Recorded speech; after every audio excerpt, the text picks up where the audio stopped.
আসসালামু আলাইকুম সেলিম ভাই, এটা কি ভাই আগুন জ্বালাইতেছেন যে? ভালো আছেন ভাই? হ্যাঁ ভাই। এই যে একটা ফ্যানের কয়েলে কাজ করব, ফ্যানের কয়েলটা খুলতাছি। এটা কি আগুন দিয়ে গুলে নাকি ভাই? গ্যাসে হিট দিয়ে খুলতাছি। এই যে ফ্যানটা কার? জিগা কোন দিকে আছে? ভাই কই থেকে আইছেন ভাই? আমার বাড়ি সাততলায়। সাততলা, হ্যাঁ। আর জায়গায় আইছেন না ভাই কোন জায়গায়? হ্যাঁ গেছে গা।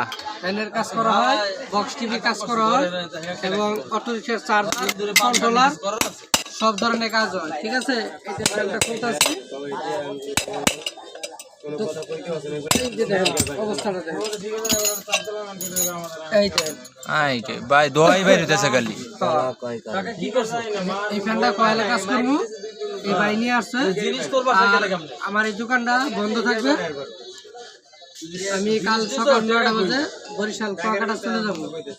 2 সপ্তাহ লেগে দোকানটা বন্ধ থাকবে। কেউ যদি আসেন তাহলে আসার আগে ফোন দিয়ে আসবেন। যদি আশেপাশে দূরের থেকে আসেন তাহলে আমার স্ক্রিনে গায়ে নাম্বারে ফোন দিবেন। টিভিটা আবার নিয়ে আসলে আমি বলে দিব কোন দোকানে রাখলে জিনিসটা ভালো হবে। তারপরে আমি আইসা আবারও কাজ করে দিব। আমি শুধু 1 সপ্তাহের জন্য চলে যাব, তারপরে আবার আসবো। আসসালামু আলাইকুম।